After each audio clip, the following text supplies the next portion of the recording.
So I feel like you should take solace in the fact that like the thing that you miss is actually a part of yourself and the parts that you brought to the relationship, because he sounds like a piece of shit. So you're not missing him and what he brought to the relationship. You're missing you and what you brought to the relationship. The affection, the butterflies, the mushy gushy gooey goodness that's a part of you, not him, because that's not a lover boy, okay? It's not him that you're missing. It's you. Dude, where are you? Pick up your phone. I'm going to a summer party tonight, and you're obviously invited, so call me back. Okay, love you. Bye.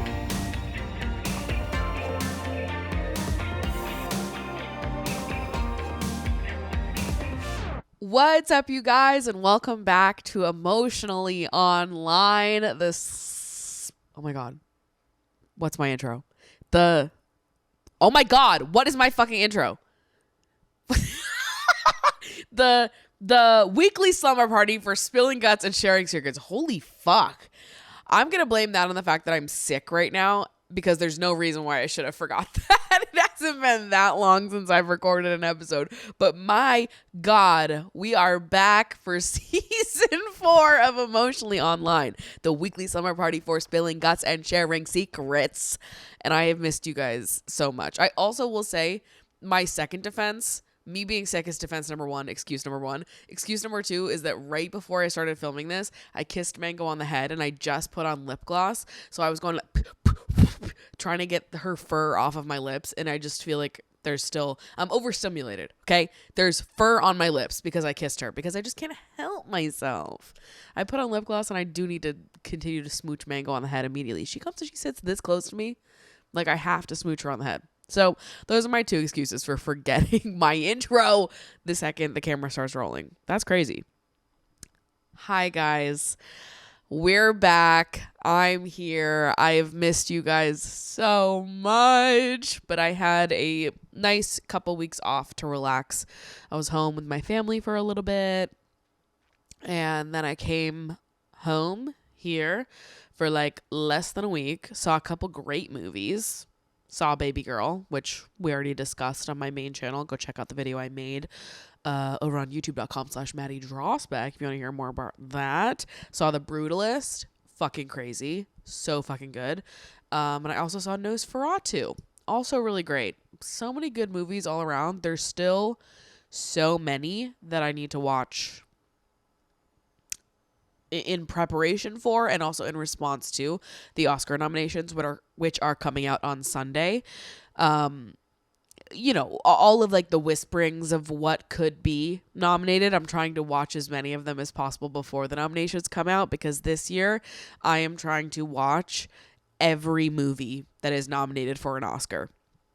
Last year I only did Best Picture, which there's a lot of overlap. So I did end up watching the majority of movies that were nominated for Oscars last year.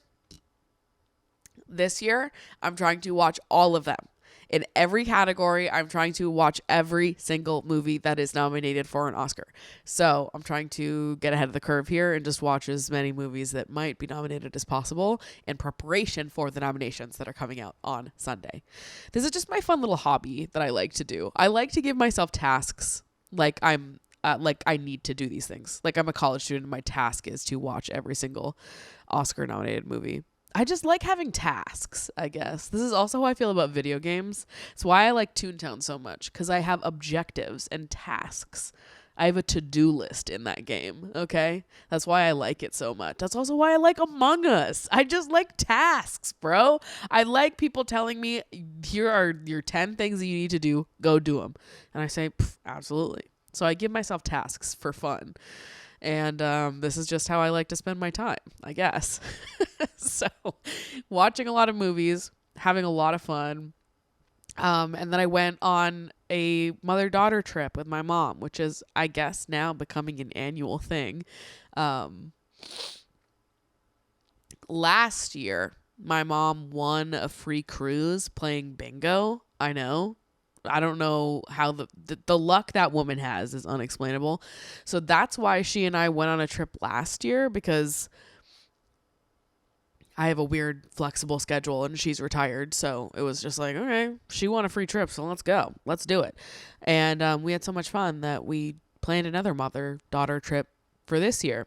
And because this all originated because of bingo, bingo is very highly integrated into these mother-daughter trips because my mom is convinced that she's going to win another free vacation playing bingo, which we do have insane bingo luck. This time it was me. And I was starting to get embarrassed of my bingo luck, to be honest, because these are not unpopulated games. Like, there are hella people that go to these bingo games, and I won 3 times.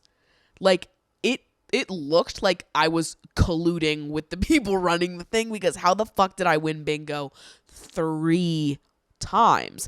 One time it was 2 times within the same game. Like, we would sit down and do bingo, and they'd do 3 rounds within like one sit down. So we'd do round 1 was regular bingo. Round 2 was 4 corner bingo.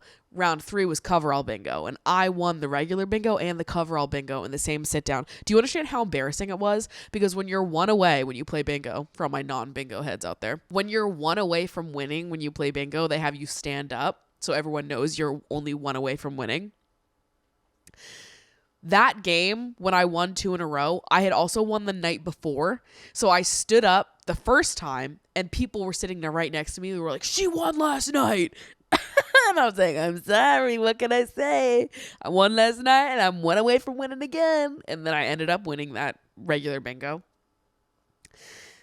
The look on people's faces when I stood up during the coverall bingo, I felt like I had to apologize to people. I was like, I'm sorry. I'm so sorry that I'm about to win right now. I don't know how this is happening. The odds should not be in my favor. I was texting Ashley, Ellie, and Mika. I told them that I won twice. I'm like, that's crazy. 30 minutes later, I'm like, you guys are never going to fucking believe this, but I just won bingo for a 3rd time. I was actually embarrassed. I was like, I'm sorry. I am so sorry to everyone that I won bingo just now. So I won $600 playing bingo, which is crazy, and it shouldn't have happened. I was just so lucky. I was serving Lucky by Britney Spears. And listen, I don't promote gambling. Nobody gamble. Don't do it. Okay? Unless you're me, in which case maybe, because you're kind of lucky for some random reason. But don't go to bingo thinking you're going to win 3 times like I did, okay? You won't. You're going to lose bingo. And you're going to make every old person in the joint feel bad about themselves, okay? So don't do it. Bingo's low-key so fun, though. Like, to me, the cost to play bingo is actually totally worth it. The cost to play the game is so fun to me that it's like, I actually wouldn't care if I walked away with nothing. But it was nice that I did walk away with something. I love bingo, dude. What can I say? I also had kind of a wild interaction with a stranger on this trip. I was sitting at a bar drinking. My mom had gone back to our hotel room to do something, get ready, grab something. I don't know whatever she was doing. So I was sitting at the bar drinking one of my little frozen fun drinks, and this woman sits next to me and she starts talking to me about my hair. And she's like, oh, I love your hair. So vibrant, so fun. Like, I wish I could dye my hair fun colors, but I can't because of my job. And I was like, oh yeah, that's tough. I totally get it. It's so fun having purple hair though. So if you ever get an opportunity in your life to dye your hair a fun color, I totally highly recommend it. It's like the most fun thing ever. You know, she's asking me more questions, whatever, blah, blah. I wasn't going to ask her what she did for work. But then she tells me, she just like lets it rip. And she was like, yeah, I just, I can't dye my hair because I'm a healthcare CEO. And I think she saw the look on my face because I was like, you're a what? Girl, don't say that too loud. Like, you're going to end up off the boat in a second. It's like, I'm a healthcare CEO. And I think she saw the look on my face because she was quickly like, in the UK. I'm like, I don't know if that's better. But okay. I was like, that's a crazy thing to just be telling strangers right now. Don't tell me that. You keep that to yourself. I felt like that clip of Sarah Paulson. Don't talk to me about that. You keep that sick thought to yourself. I don't want to hear about your fucking job. I'm on vacation. I'm drinking a banana colada, okay? Leave me to be in peace. I don't want to hear about this. Leave me and my purple hair alone. There was a couple crazy people that I interacted with on this trip, though. And you know what? I'd like to talk to a specific group of people because there's one specific group of people that just annoy the fuck out of me. And I understand they mean well, but I actually just find them to be so annoying and like deeply irritating. The thing that annoys me is when strangers routinely come up to me to tell me that I am getting a sunburn or they're commenting on my sunburn when it's just my skin tone. I am just a red person, okay? I don't know how to tell you this. My body does not process heat well, okay? Let me explain this more because I understand that people are going to be like, oh, they mean well. They're just trying to help you. No. Listen to me. It bothers me so much because I am so diligent about putting on sunscreen because I burn so easily. I just shouldn't be in the fucking sun. There's zero reason for me to be in the sun. I burn so easily and my body does not tolerate heat well. Like I feel like I'm going to pass out the second it's above 70 degrees. I'm not fucking kidding. Me and heat do not go well together, but I am so diligent about applying my sunscreen because I have lived and I have learned, babe. I have gotten terrible sunburns in the past because I have gone places with friends and we've all applied sunscreen together. But then my friends and other people can get away with not applying as often as someone like I will, who is very pale, has very sensitive skin, burns very easily. I need to reapply frequently or I will end up burnt. There are other fair-skinned people who can get away with wearing less sunscreen, reapplying less than I do. I fucking can't. I have to reapply constantly. So I lived and I learned, okay? I lived and I learned that I could not treat sun protection the same way some of my friends do. And that I have to be very diligent about it. And really, I just shouldn't be in the sun at all whatsoever. So you'll never see me just hanging out in direct sunlight unless I'm like in a pool or somewhere where I can't have shade. Like if I'm just hanging out by a pool, I'm under an umbrella. At the beach, I'm under an umbrella. I don't just fuck around in the sun. Okay? I don't. Number 2 is that my mom is so on me about sunscreen because she has had skin cancer 3 times.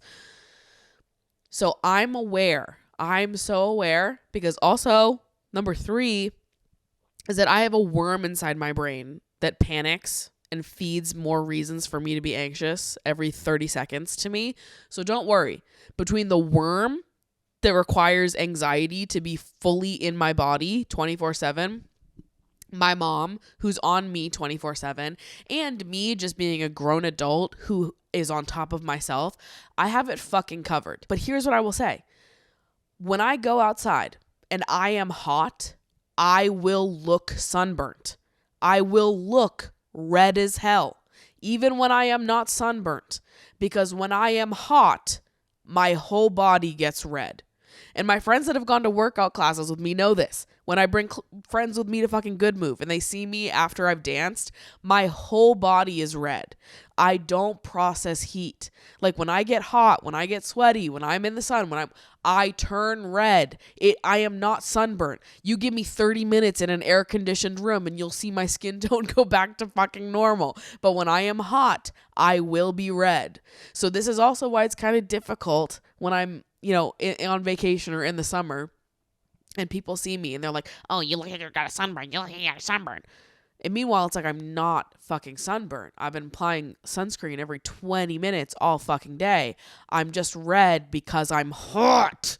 Can you fucking leave me alone? But the amount of strangers that came up to me and like tap me on the shoulder, like touching me to be like, oh, honey, it looks like you have a sunburn. Shut up. No, it's not a sunburn. I'm just fucking red. Trust me, I would know if it was a fucking sunburn. It's just actually irritating to me. It feels so like condescending to a certain point. Like when I was younger, I could understand it, but I'm like a full grown woman. Do you honest to God think I don't understand what's going on with my own body? Fuck you. Like, I get it. I get that this is such a non-issue and it's like, oh, they're trying to be helpful. I don't care. I'm just at my wit's end with it because I'm tired of people just assuming that I'm constantly sunburnt when really I'm just a red girl. I'm just a pink-skinned woman, okay? Sorry you've never met a bitch with rosacea before. Like, I can't help you. I'm half kidding.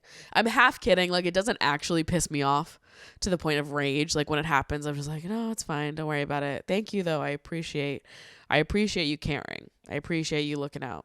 But there's still a voice in the back of my head that's like, ugh, that's so annoying. Like, I've got it under control. Don't fucking worry. Don't fucking worry. I have lived. I have learned. Ultimately, I'm just a red girl. I don't process heat. The second it's hot outside, I walk outside. I could be outside for 4 seconds. I'm telling you, I'm red. I didn't get sunburnt in 4 seconds. It's not a sunburn. I'm just fucking hot. Oh, to be someone who processes heat well. Oh, to be someone who has the capacity to enjoy heat. Okay? My love of winter, my love of being cold is not a preference it's not even a preference. I was not given a choice. This is what you don't understand. I was never given a choice to be a hot girl or a cold girl, okay? Hot bitch or an icy bitch. I was born this way, mama. I was not given a choice. They said, you are an icy bitch. That's take it or leave it. And I took it because there was no other option. All right? So that's my complaint of the week. But I get it. It's not a big deal.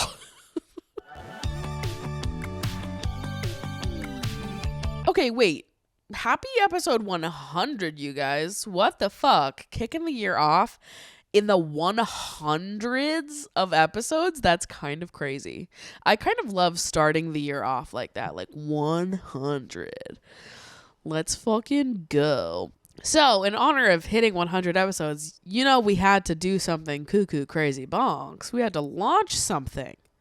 100 episodes? I think it's about time to do that thing that we've been talking about doing, which is, drum roll please, let's go. Let's get it fired up. Is everyone excited? A Patreon. Woo! The Patreon is here, you guys. It's happening. It's official, which means the group chat is also here and it's official. I'm also now going to be doing a podcast after show over on the Patreon. And on top of that, I'm also going to be doing other bonus videos. I recorded a card poll that's up on the Patreon now. I'll be doing monthly live streams. You'll get early access to events, merch drops, future trips. And on top of that, you will have my undying support, love, and gratitude forever and always. So if you love this show, if you're a fan of what I'm trying to do here and on my other social platforms, and you want to support me in a more direct way, the Patreon is going to be the best way to do that. Obviously, all of this is completely optional. No pressure whatsoever to join if you can only join for a short period of time. Whatever it is, just know that I am so grateful for your support both on the Patreon and on here in these comment sections.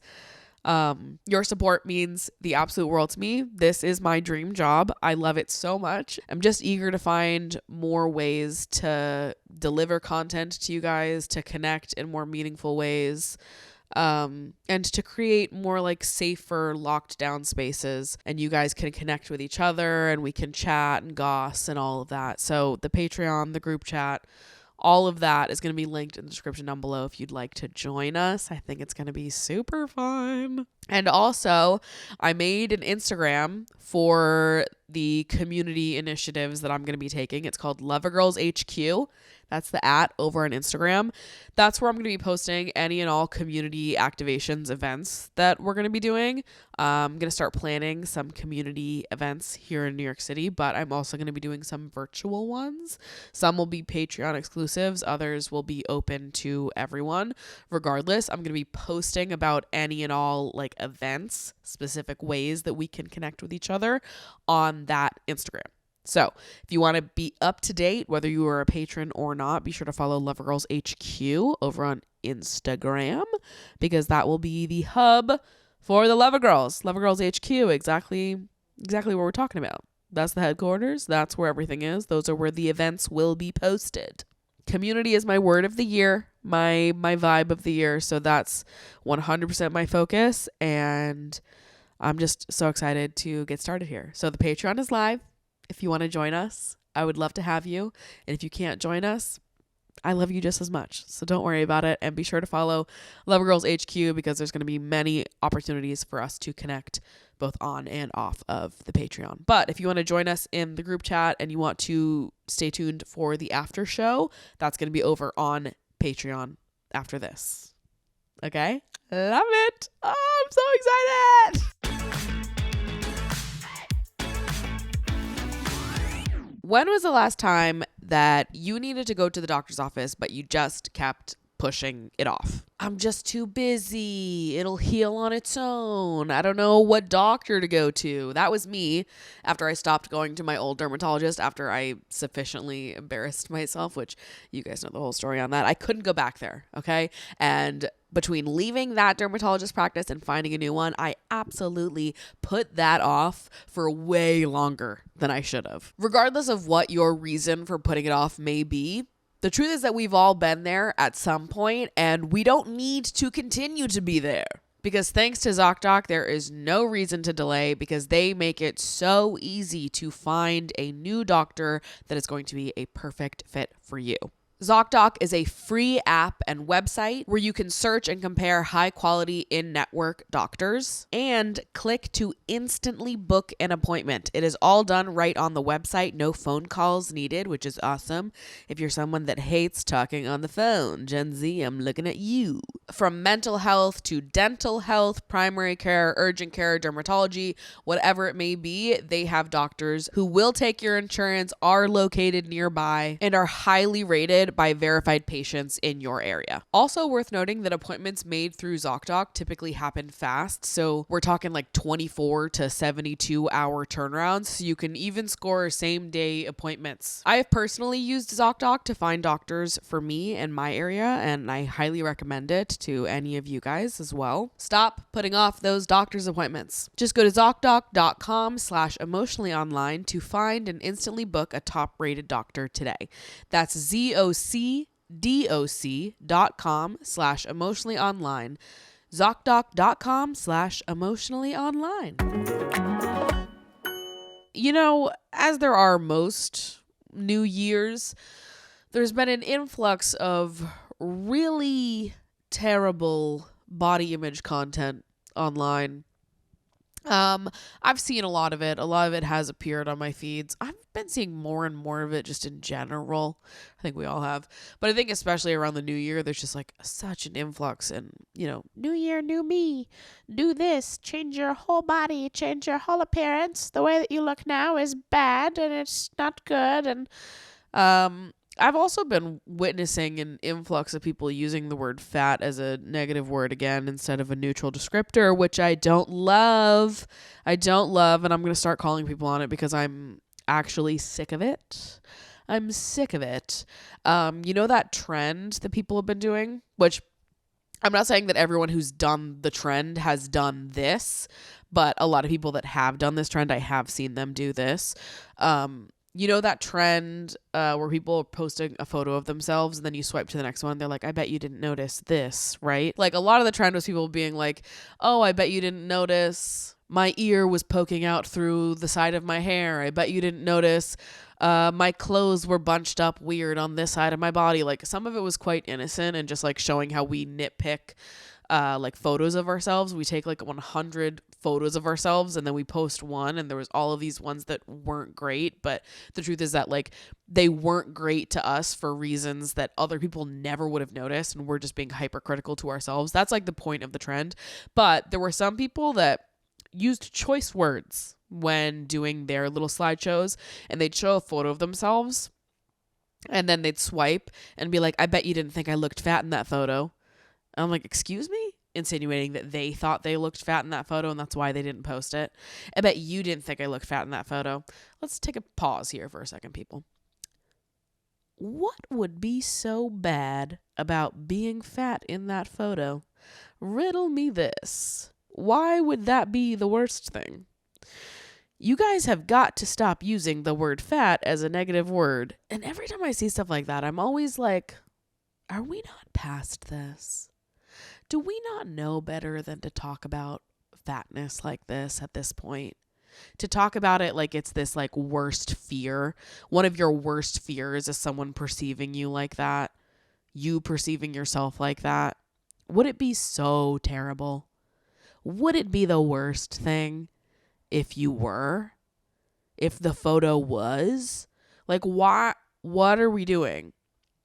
First of all, you can just miss me with the whole conversation of like feeling fat, thin people feeling like they're fat. Fat is not a feeling. It's a neutral descriptor. You can't feel fat. You can't have a fat day. You can't look fat in a photo if you aren't actually fat in real life. And again, fat isn't a bad word. It's a neutral descriptor. So it is irritating to me when people do these trends under the guise of like body positivity and trying to be like, see, we're all more beautiful than we think we are. I didn't look fat. I'm beautiful. Like, it's the you're not fat, you're beautiful of it all. And it's like, no, babe, I'm fat and I'm beautiful. What the fuck are you talking about? Like, I need you guys to really think about the words that you're using, because it is routinely irritating that these like seemingly body positive trends get absolutely bulldozed by fat phobia. And it's like, if the content that you're posting, if the body positive content that you're posting is mean to fat people, it's not body positive content.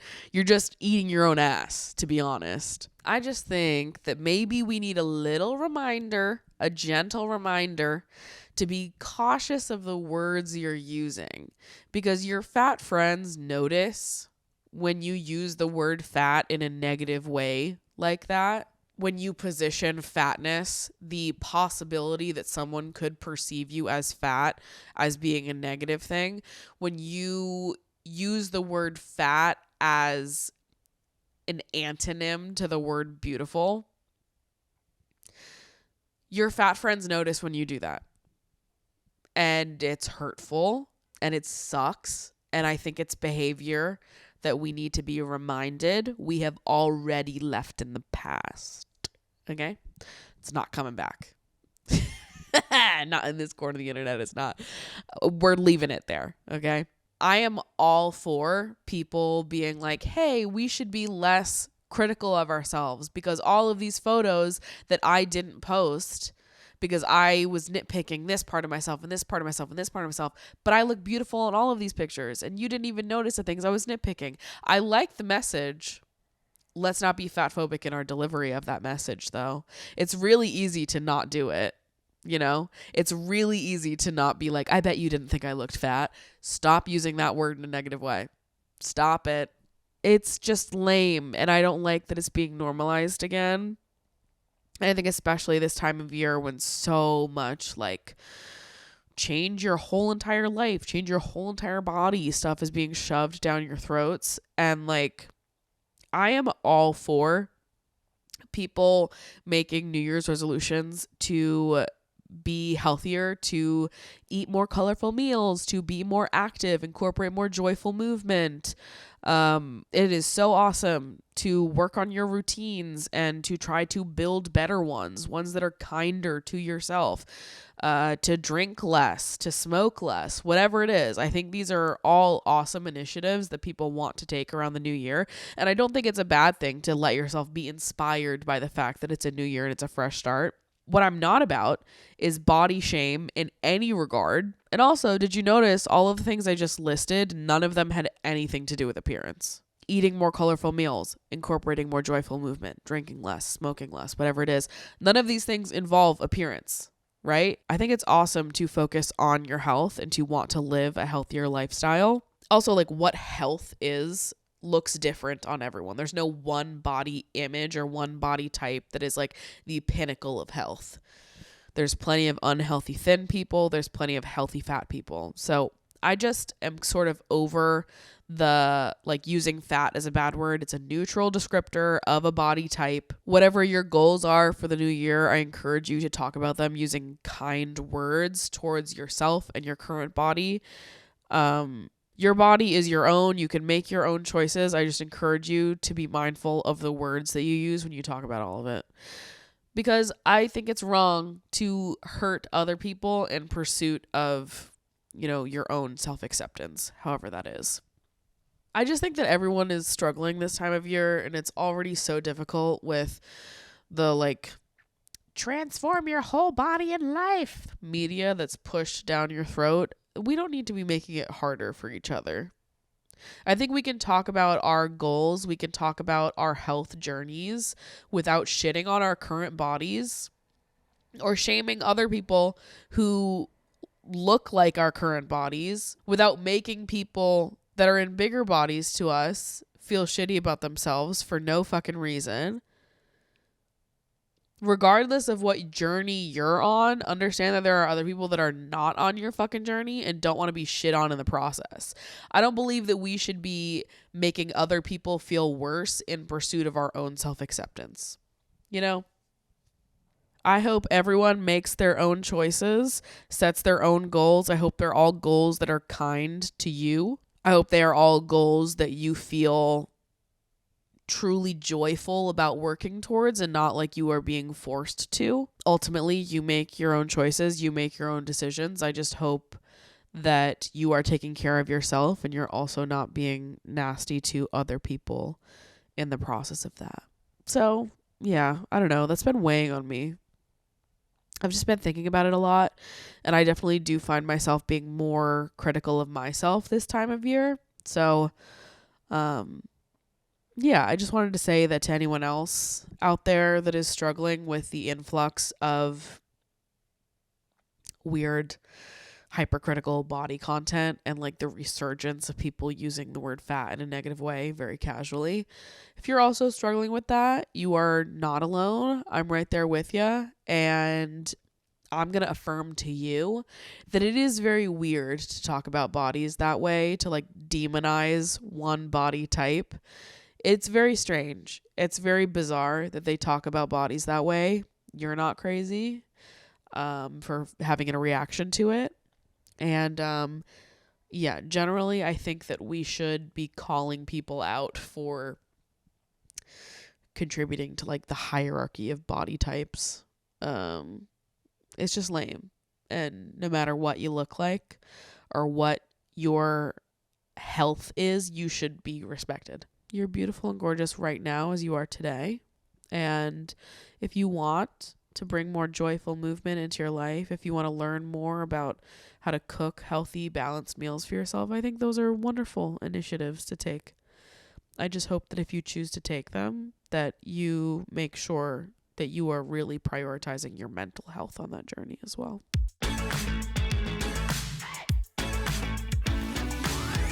In honor of hitting 100 episodes of the podcast, Ashley, this fucking angel of a woman, my best friend, literally I don't know what I did in a past life to deserve her. It's actually fucking crazy.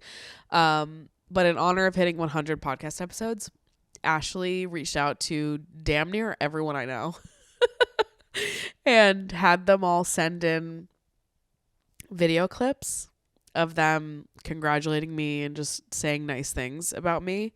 And Ashley compiled them all into a video and showed them to me. And when I tell you the tears that streamed down my face as I watched that video, I Ashley is just the best woman I know. I actually can't say enough good things about her.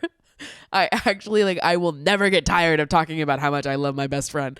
I love her so much, and she makes me feel so seen and so appreciated and so loved and so remembered. She is just the best. I feel so loved by her.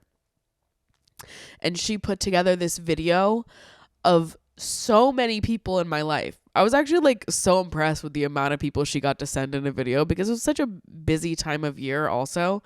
And so to get that many people to send in a video being congratulations on this milestone. We love you. And, here are some things we love about you, is just so special. And there were some people that I haven't caught up with in a little while in the video that I was just like, I extra cried during those people because I was like, that was so nice.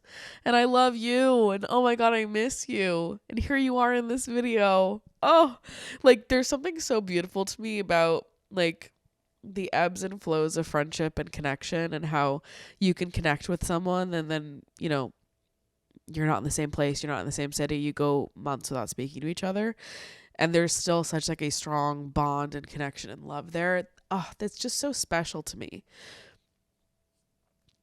And like I hope that my friends know, all of my friends, the ones that I'm, you know, in regular contact with and those that were on, you know, a longer cadence in between talking and hanging out and whatever, for whatever reason, distance, you know, busyness, whatever. I just hope that everyone in my life knows how much I fucking love them and would do anything for them, and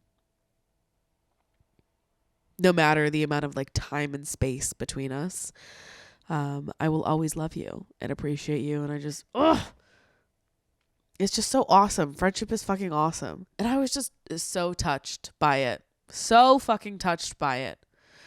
All of these people, some of these people that have known me since I was like a little kid. You know, some of the people in that video I've been friends with my whole life. You know, my earliest memories with them are at fucking Girl Scouts when we were 7 years old.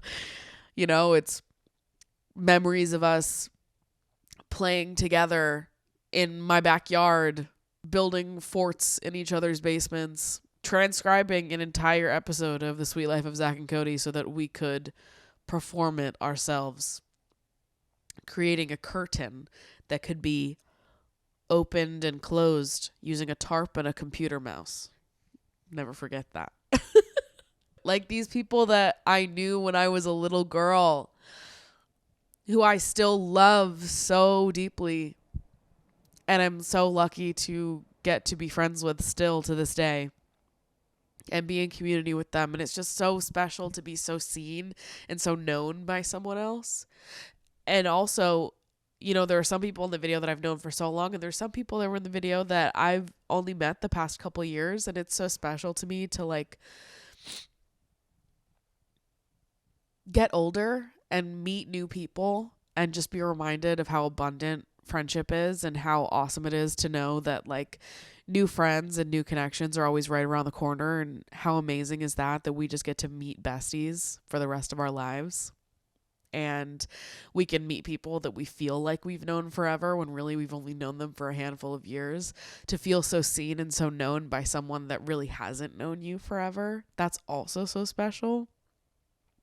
To go through different phases of life with all these different people, some closer now than they were then, some closer than they are now, whatever it is. It's so special to just have like a real community of people around you that support you and that know you and see you and love you. And I felt so like wrapped up when Ashley presented me with the video. And obviously loving her for putting the whole thing together. But yeah, to all of my friends that were in the video, if you're listening to this episode and I haven't reached out to you directly yet, know that it's coming, because I have to reach out to everyone that was in that video individually and say something, but I have so many words for each of you that's just going to take me a minute. But know that I was so touched by it, and it really meant a lot to me that you submitted to Ash and you contributed to this beautiful, wonderful, kind message. Yeah, I'm just like in deep admiration of my friends. And sometimes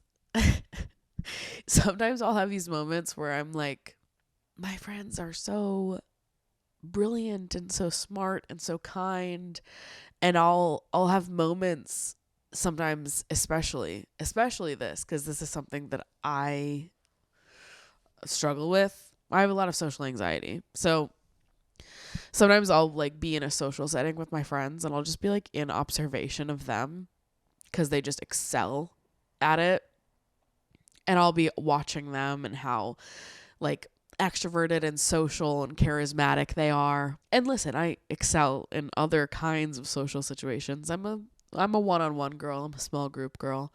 Um, I think that, there's a time and place for me as well. I'm not here to shit on myself, but sometimes I'll just be in observation of my friends when they're like really fucking killing it and they're doing things that I just could never do. And they are, just brilliant, smart, kind, curious, thoughtful, charismatic, brilliant people. And the moments that I just get to be in observation of them, sometimes I will genuinely look around and be like, what did I do to deserve you? And sometimes I'll get a little hard on myself and I'll be like, I don't know, I'll get emotional. I'll be like, why did they pick me as their friend?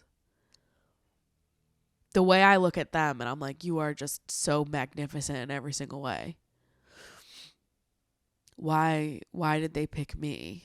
Like, could I be as magnificent as they are? Could I be as brilliant as they are? And I will have these moments where I'm like, all of these people around me are so fucking incredible. What does that mean about me? Like, am I also really cool? Like, I feel like sometimes when I'm having harder confidence days, being friends with so many amazing people is honestly the best confidence boost, because I'm like, logically, I have to be doing something right. Like, to be surrounded by so many beautiful, brilliant, smart, amazing, curious, kind, thoughtful people, to be surrounded by them and loved by them and supported and upheld by them, like, I look at them and I love them so much, and I just feel like so truly honored to be loved by them that it's like a major confidence boost to me, because I'm like, they picked me to be their friend as much as I'm picking them to be mine. And if I can look at them and list off all of these hundreds of reasons why I love them and why I admire them and why I want to be their friend, I know that they can list off the same for me. And that's so awesome and so special. And it's a nice reminder. Yeah, even on my hard days, to know that like I am as great as the company that I keep. And I know so clearly how great they are. There is not a day that goes by where I am not reminded deep in the well of my soul of how amazing my friends are. Oh, and how lucky are we? How lucky are we, you guys? Oh my goodness. It's a nice reminder. Friendship is always around the corner. New people are always around the corner. And yeah, good friendship is everywhere. Good friends are everywhere. And I'm so lucky to have mine. Let's hit some audience submissions, shall we? I'm actually going to read one. The first one that I'm going to read is actually one that did not come from the submission box. It came from my Instagram DMs, which normally I would never pick something from my Instagram DMs because I usually won't see it. But I saw this one this morning and I just needed to talk about it. So here it is. I've been dating this guy for 2 years and recently found out through another girlie that he cheated on me for the first 3 months. Had a whole other relationship where he was saying rest of my life to both of us while telling us both that we were exclusive. He slept with both of us unprotected. When I confronted him, he said he wanted to bury it because he was ashamed. He said he was a bad guy in the beginning and he's changed after experiencing love with me. After those first 3 months of being together, he broke up with me to be with her, but told me we're just too different, don't think there's anyone else because there's not. And then she broke up with him and he came back to me. He said she was the easier choice and he realized that after a few weeks with her, but I can't help but feel as though he chose her. In the last line of your message, you say you can't help but feel as if he chose her. So my question for you is, why are we letting him choose? Why are we letting him choose? Why does he have the choice and why do you not have the choice? I am so sorry that someone who claimed to love you did that to you, and I'm extra sorry that you didn't find out about it until just now. I am really bothered by shit like this, which I'm sure all of you guys know by now. I am really bothered by shit like this, and I'm especially bothered when cheaters get caught and then their explanation and justification for what they did is to be like, well, I was crazy back then, but I've been like enlightened by your love. I'm different now because of our love. Don't punish me for this. Don't give this up. I'm different now because of this. And it's almost like putting extra pressure on you to forgive them for it, or to be like, this really is in the past. Also, this story of like, he dumped you at the end of those 3 months to go be with the other girl, lied to you, told you there wasn't another girl. Then when the other girl rejected him, he came back to you. All the while, you're completely in the dark about this until now. And then when he gets caught out, the story there is that she was the easy one. She was the easy option. It was never her. Fuck that bitch. It was always you. Huh? I don't know about you, but I'm not liking that story. I'm not liking that. I think that, I don't know, when I hear stories like this, I just always have to be like, is this what your younger self thought love would look like? Did your younger self dream of, being with someone that would cheat on you for the first 3 months of your relationship and then decide they were just never going to fucking tell you about it? To just bury it and be like, I never did that. Like, in my heart of hearts, I think if someone's capable of doing that, I'm scared of what else they might be capable of. I believe that people can change, but I believe that people need time and space in order to actually embody that change. And also, I don't feel like the people that they have wronged, the people they were cheating on, ever need to be a part of that change. I hope you change, but it's not going to be with me. Like, I don't think that you are required to buy that anything is different now. And I don't think you have to push it to the side and ignore your hurt and your pain. And I get how it's so extra hard because you're learning about it now, and this happened, over a year ago at this point. I get what you're saying. Like, I can't help but feel like he chose her, because he did.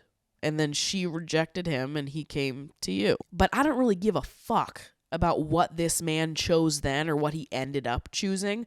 What would you choose? Do you want to be with someone who could do this to you? Who could do that to you, treat you like that, so fucking disrespectfully, and then just swallow it, never admit to it, and then when it finally comes out, to give you this story of like, it was always you, I always knew it was you, I was changed by your love. That story just feels emotionally manipulative to me. To be like, I was crazy and I did crazy things because she was wrong for me and you're right and our love is so, like, I personally hate that story and I don't buy it, and I find it emotionally manipulative to the highest degree, actually. I don't give a fuck about what he chose then or what he thinks he's choosing now. What do you choose? It's not about him. What do you choose? What kind of person do you want to be with? And is this the kind of person that you want to be with? It's not about anyone besides you. Hello from editing me, popping in to say one additional note, because I forgot to say this in the midst of everything else. But the part about him having unprotected sex with both of you, that is violence. That is not love. That is not how you treat people that you claim to love. That is violent.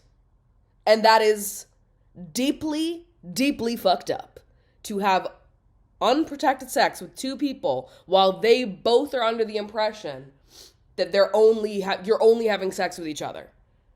I don't fuck with people who do not take other people's sexual health seriously. That is fucked up. And I personally wouldn't fuck with someone who's capable of doing that to someone else. I think it's diabolical. When you think about your younger self and the kind of love you dreamt of and yearned for as a child, is it this? Would someone that loves you do that? I have very strong opinions on cheating because I've seen very intimately how it can impact people emotionally. And also I've been the other woman unknowingly before, and it crushed me. And simultaneously, while holding strong opinions about cheating, I also believe that people can change and that people can genuinely be different. I just don't think that you should stick around to see whether or not that's the truth. You know, I hope that their friends can help them work through that they go to therapy and work through that, and maybe they can be totally different for someone else in the future. I don't believe that anybody who has been cheated on should be made to feel like they have to stay. I think if you have been cheated on, no matter when it happened or when you find out about it, I think you always should feel like you are the one that has the choice. It's not about him and who he chose then or who he's choosing now. It's about you. What do you choose? Do you choose to stay with someone like this, or would you rather walk away? And I hope you just feel like you have the choice there. You have the power to choose at any point that this is not the person that you want to be with. Take back that power. It is yours. I'm so sorry this happened to you. It is totally wrong, completely disrespectful, and yeah, just know that my heart is with you. This shit is hard, but I hope you know that you have the choice here. And you do not have to forgive him for this. Hey girl, I need your advice on something. I broke up with my now ex-boyfriend about a year ago. We broke up after I found out he was seeing another woman, his brother's ex-fiance, and telling her and others that I was no longer a part of his life anymore. He also had many anger and addiction issues, which also led to this breakup. We had only been going out for about 6 months at this time, but I was already so obsessed and in love with him despite these flaws. This was extremely heartbreaking for me. I was very unwell the first couple months following the breakup, but I still kept in contact with him. I even met him for coffee about 2 months later and considered getting back together with Sir McDoucheface. With the help of my friends and family, I eventually came to my senses, stopped communicating with him, and realized that I deserved better. Thank God. Even though it has been a year now and I'm in a much better place, I still think about him way more often than I would like. He often comes into my dreams, leaving me with a panic attack or sadness when I wake up in the mornings. I'll sometimes go back to old photos or letters he wrote me. Sometimes I'll listen to the voicemails he sent me. I'm not sure if it's because subconsciously I still miss him or if I just miss the experience of being in love. Regardless, I sometimes wish I could forget about him altogether. What has, in your experience, helped you move on from past relationships? I do understand that we will always remember those people we used to love, but I do not want his memory to interfere with giving someone else my full love. I think what we need to remember here is you're not actually missing him. You're not actually missing the relationship or how he treated you or the specifics of what you guys had. You're missing something that you still have because it's a part of yourself. It is so much fun to be in love or actually in love, to have a crush, to go on dates, to have sleepovers, to hook up, to write little love notes, to do all these little things together. It is so fun to indulge in that side of yourself, to have butterflies from someone else. That's so much fun. I miss it too. God damn. But the beautiful thing is that is a part of you. That's not something that's exclusive to them in that relationship. That is a part of yourself that you always have access to. I totally understand missing the version of yourself that comes out when you are enamored with someone. I totally understand missing the excitement of seeing someone, the excitement of connecting, the excitement of getting to spill your guts and be mushy gushy and affectionate and all of these things with someone. They're awesome. Those are awesome experiences. That's why you miss it. It really has less to do with them and more to do with what kind of lover you are and what a joy it is to get to experience those emotions. So I feel like you should take solace in the fact that the thing that you miss is actually a part of yourself and the parts that you brought to the relationship, because he sounds like a piece of shit. So you're not missing him and what he brought to the relationship. You're missing you and what you brought to the relationship. The affection, the butterflies, the mushy gushy gooey goodness that's a part of you, not him, because that's not a lover boy, okay? It's not him that you're missing. It's you. And it's a part of your heart that you still have and still very much exists. And I totally understand this, like, when you're in between this, like, limbo area when you're, like, over someone and, like, enough time has passed that you're like, okay, well, I actually don't want him and I know that I don't want him, but there's no one else. So sometimes I'll have these dreams where I, like, involuntarily will just, like, place his head onto, like, this version of my partner in my dreams, when really he's not there because I want him to be there. He's there because I just can't picture anyone else, because there's no one else that's, you know, coming close to filling that. The last person that I had feelings for like that was him. So naturally, here he is popping into my dreams whether or not I want him to be there. I totally get that. I think I often felt this way after the end of the first guy that I dated in New York, Matt. The demon. He was a demon. I wouldn't wish him on my worst enemy. He was terrible to me. He was so terrible. And at the time, I really thought that I loved him. I look back now. I did not. That is not what love is. I have known much deeper feelings for other people, much better connections with people after him, but he was like my first everything. And I had like such a crush on him. And in like the aftermath of him, when I was dating new people, I was always just like, you know, I just didn't have a crush on them the same way I had a crush on him. Like, I was enamored with that man. I was in it with him, okay? Whether or not he deserved it is out of the fucking question. I had so much fun having a crush on him. I had so much fun experiencing that side of myself, especially because it was like the first time I was really experiencing that side of myself. And it was awesome. Would I ever relive it with him? Fuck no. Fuck no. Because now I know that I can experience those feelings, that romantic butterfly goodness, with other people that actually make me feel safer than he did and more loved in return than he did.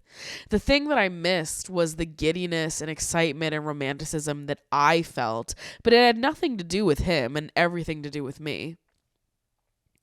But it was hard in like the you know, years that followed, because I didn't like any other people the way that I liked him.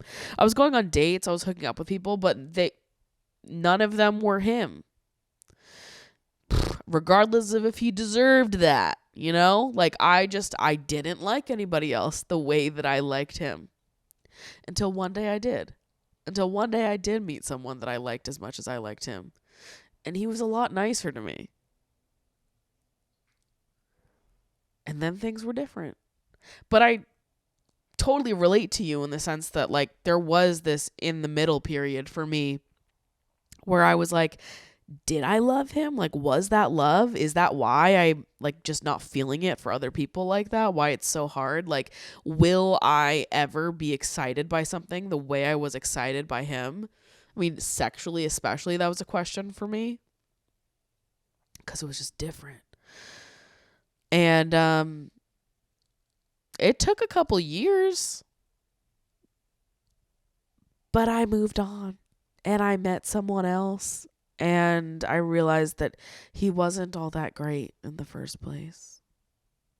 And this guy absolutely isn't all that great. It's like the similar thing. Like, really, very similar thing to this Matt, the fucking guy that I was seeing when I moved to New York for the first time.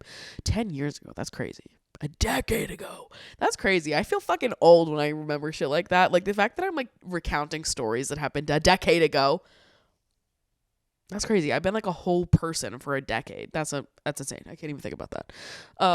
So anyways, remember two things. Number one, the thing that you're missing and longing for and remembering so fondly is not him. It's you. and that is still very much a part of you, and it's a part of your heart, the way that your heart loves, that is always going to be attributed to you. It's about you. It's not about him.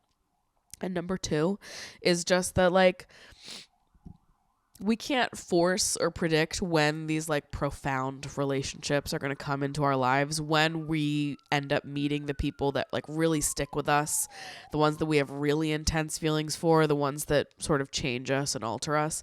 But know that it will come again, and that you will meet someone else that you feel super connected to. And this next person that lights your heart up to this same degree is going to be someone that allows you to feel so much more safe and truly loved and taken care of in return. Like, I think that sometimes all you can do is sort of let time do its thing, and eventually, you know, you'll have another great love, and this one will actually be love. But I'm glad you got out of that, because he sounds like the worst. All right, I'm gonna throw it on over to the after show over on Patreon. So if you want to keep chatting, keep hanging, come on over to the Patreon and listen to what I have to say. I have to talk about the I have some things to say about those men. So if you're in the mood to hear me speak about the maybe head on over to the post show over on Patreon. I'm going to leave some helpful donation links down in the description of this video in reference to the wildfires happening out in California. 2 of my siblings and a bunch of my friends live in LA, and it is just so heartbreaking and scary, everything that's going on right now. So if you have the means to donate and support, please, I encourage doing that. So thank you guys so much for being here. Happy to be back. Happy to crack into the hundreds of episodes here in season goddamn 4 of Emotionally Online. I love you guys so much, and I will see you next week. Goodbye. Okay, it's your turn. Truth or dare?